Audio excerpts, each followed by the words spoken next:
Mujer, en un silencio que me sabrá ternura, durante 9 lunas crecerá tu cintura, y en el mes de la siega tendrás color de espiga, vestirás simplemente y andarás con fatiga.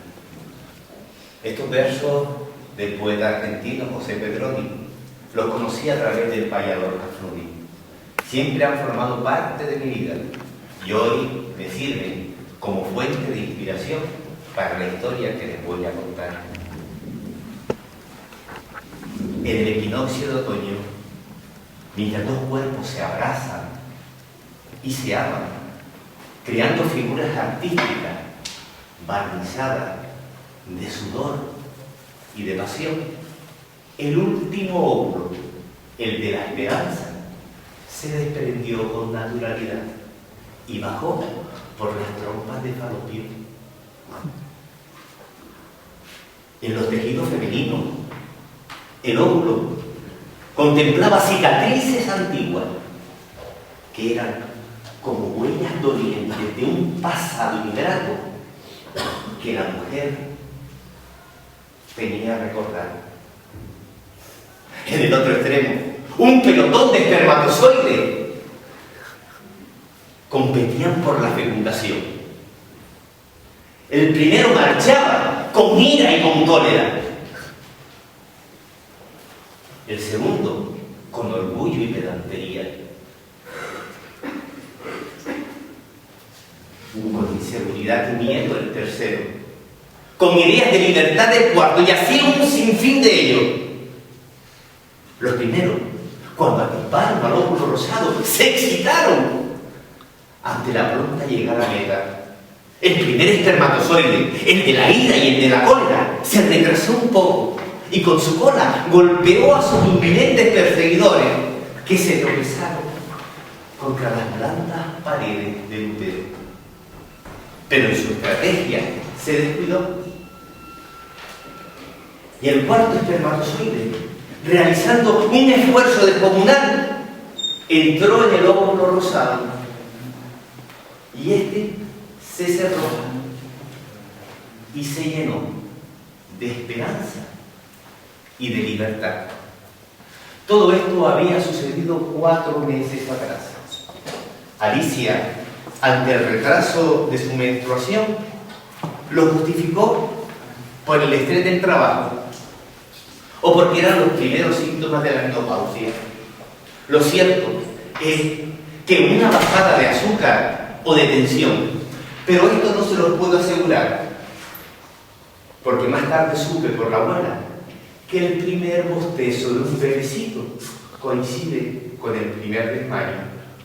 Pero les contaba que Alicia, en su clase, mientras explicaba el papel de la mujer en la historia de la filosofía, se desvaneció. Y en el aula quedó las palabras de Hipatia de Alejandría.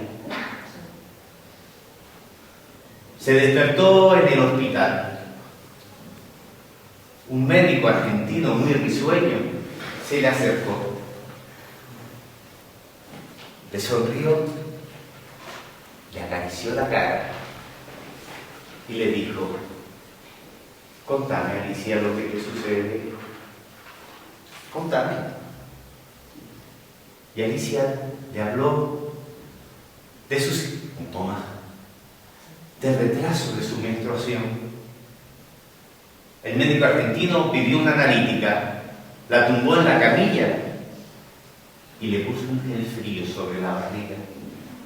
Cogió el ecógrafo y empezó a recorrer el vientre de la mujer al ritmo de tango sentido. Volver con la frente marchita, las nieves del tiempo gladiaron su cielo.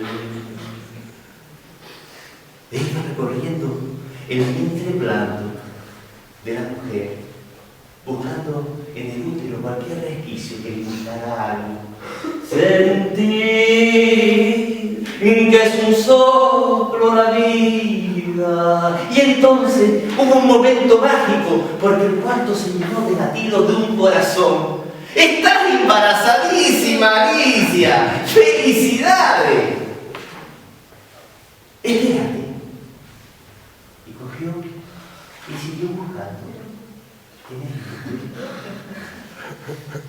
para encontrar el sexo. ¡Es una nena! ¡Felicidades!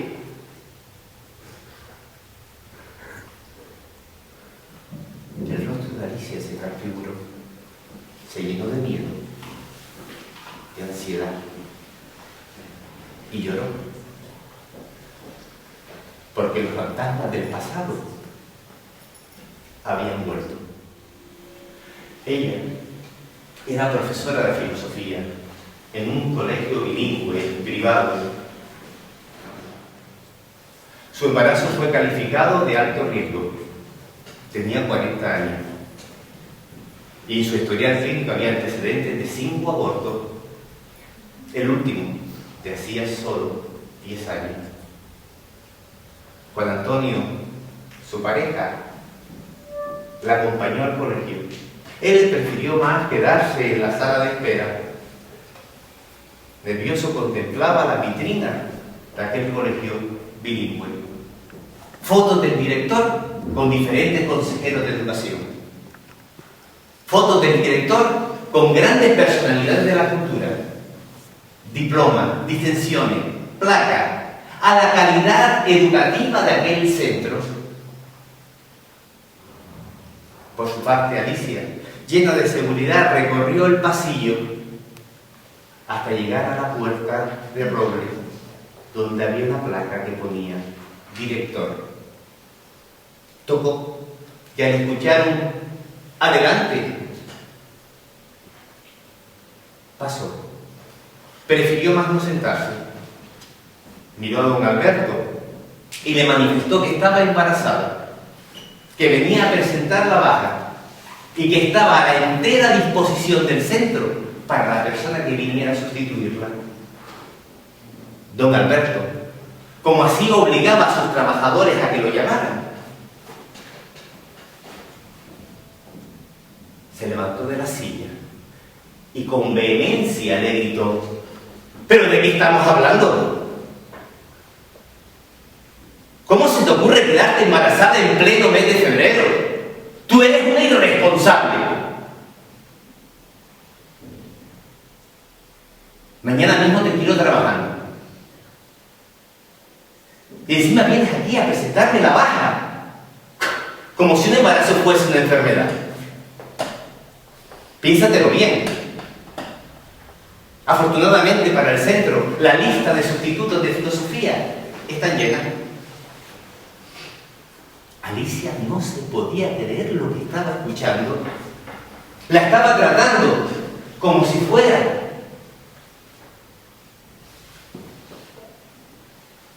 los primeros africanos negros en los campos de algodón. Y él fuese el terrateniente.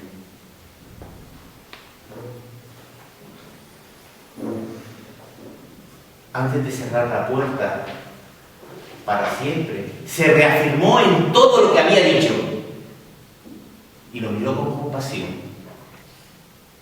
y le dijo: hasta ahora ignoraba mi verdadera estatura, hasta que tú, Alberto, te has puesto de pie. Aquí te dejo unas copias de una actividad de filosofía para mis alumnos de primero de bachillerato. Y se guardó el original en su libro, Peregrinaciones de una Valle, de Flora Tristán.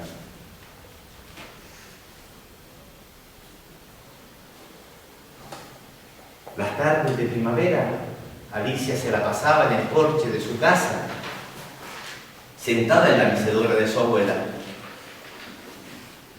Juan Antonio, su pareja, le recitaba los últimos versos de Pedronio.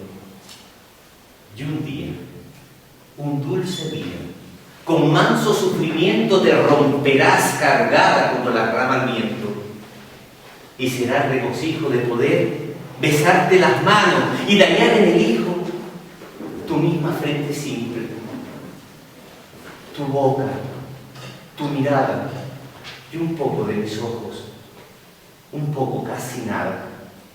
Y Juan Antonio se iba al huerto para no pensar.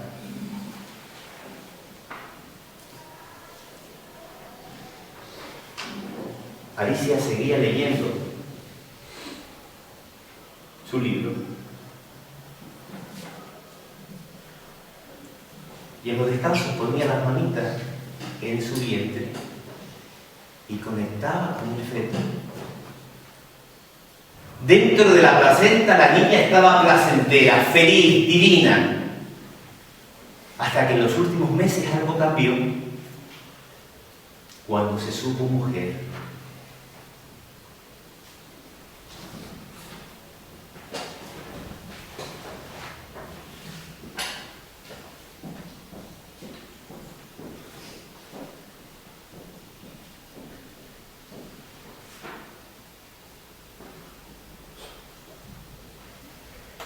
En los últimos meses cambió cuando se supo mujer. Y aprendió a través del canal energético que había establecido con su mamá que en la historia la mujer estaba menospreciada y degradada, que en el principio de las religiones la mujer estaba condenada, en la católica por haber creado el pecado original, en la musulmana le podían mutilar el sexo y taparle la cara con un velo para siempre. Y en la judía los hombres le daban gracia en sus oraciones a Dios por no haberlos hecho mujer.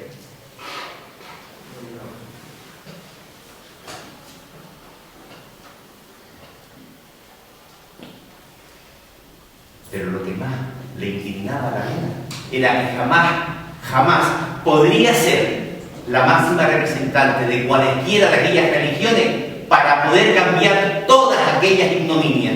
El cordón umbilical en el útero masculino, civilino y traicionero se puso en estado de alerta a través del canal energético que estableció con su mamá. Aprendió que el hombre le había negado el derecho a votar, que en el mundo exterior la llamarían el sexo débil, que jamás podría realizar determinados trabajos que estaban hechos exclusivamente para los hombres. Y sintió por primera vez la emoción del miedo.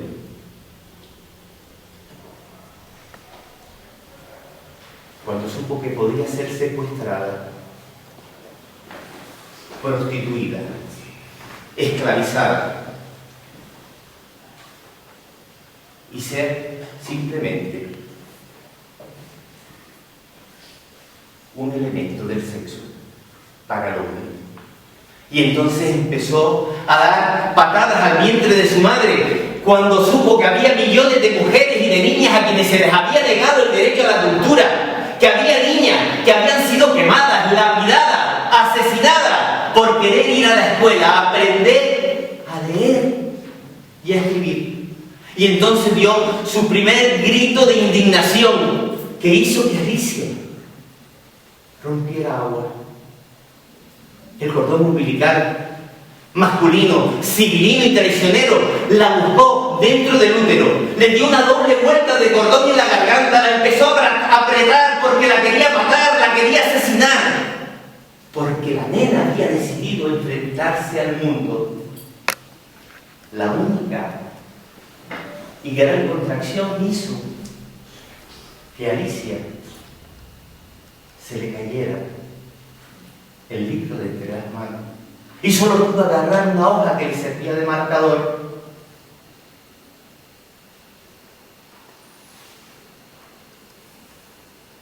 Y se agarró fuertemente a ella para mitigar los dolores del parto. Ya en el paritorio, la hoja cayó y en su vuelo fue bajando. En ella se podía leer todavía: actividad para mis alumnos de primero de filosofía, de primero de bachillerato. Realiza una disertación sobre este pensamiento de Flora Tristán. Todos los males de la humanidad provienen de la negación que el hombre le ha hecho a los derechos naturales e inalienables de ser mujer. Al óvulo de la esperanza y de la libertad la llamaron Montserrat. Nació un 28 de agosto. Mañana cumplirá 40 años. Y en Madrid será nombrada e investida como primera presidenta del gobierno del Estado español.